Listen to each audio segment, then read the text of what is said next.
Hello, everyone. This marks the day 7 of the Gym Tang Challenge, and I am tired. Not in the Gym Tang way where he's like very fatigued and he feels numb, but I am physically tired because I did family vacay. I think I mentioned that already.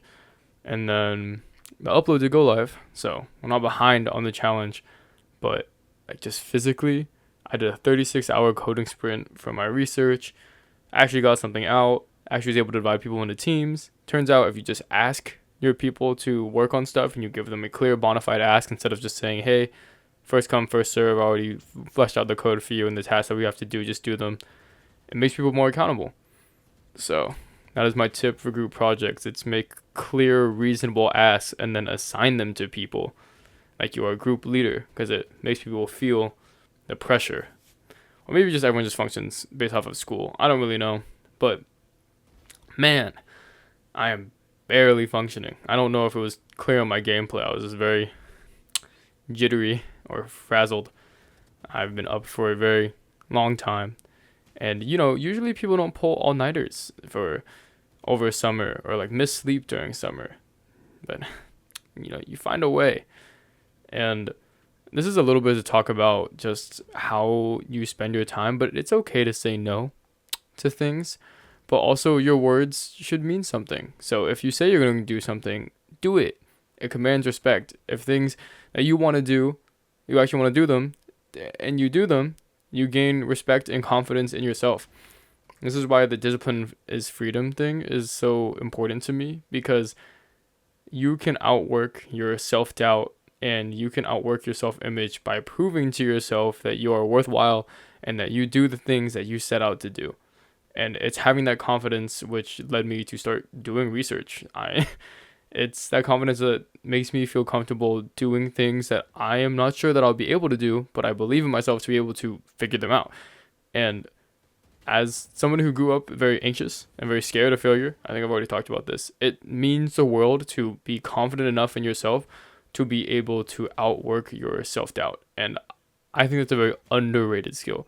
There's some people who just never think about it and then they just hit a brick wall when things get really difficult and they're like, dang, I don't know what to do. And that's it. And that's it for me. And that's, in my opinion, a very weak mindset to have.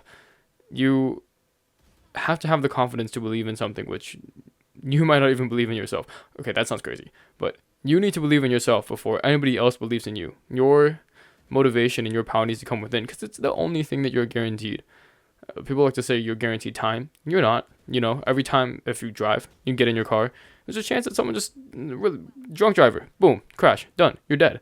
Very unlikely, but a lot of people get into accidents and shit happens. So it is everything to say that you can control what you can.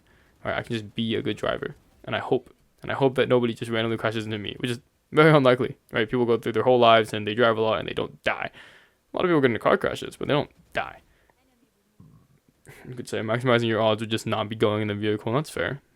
Taking that risk for the reward, which is travel, which is convenient and quick and not really cheap with these gas prices. Getting off topic. But it is the most sincere piece of advice that I could give, which is to believe in yourself and not on some arbitrary thing where it's like, oh, just have hope, just have inspiration. They're like, genuinely believe in the things that you do and the work that you do and have confidence, which is sourced from real examples of you actually doing things and doing work. And eventually you'll gain the confidence to do things that you have no clue how to do, but you can believe in yourself to figure them out. And getting used to that cycle, I think everyone can benefit from maybe not an elementary coding class, even though that is basic critical thinking. I think that's important, but from applications of the engineering design process. You try something, it works, it doesn't work, you try to make it better, you repeat that process iteratively. Like, that is good. That is very good for you. Generally speaking.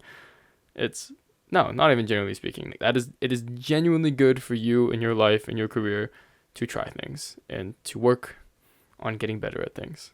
So that's where the respect comes from, right? You believe in yourself after you do good work and people respect you. It's like, oh wow, you did something that was really commendable.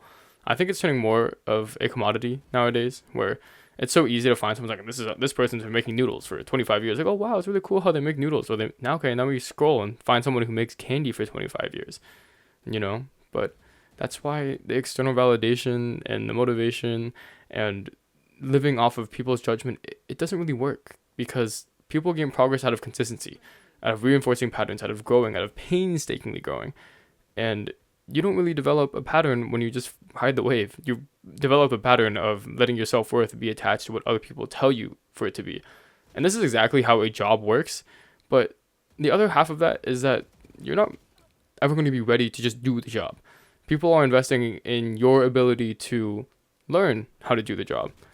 And having that learning mindset, people who do really well in life generally are very curious about things that may not be what they immediately benefits them in the moment. And it's just because knowledge is power. And that curiosity, that learning, that ability to grow under any circumstance, that is just life.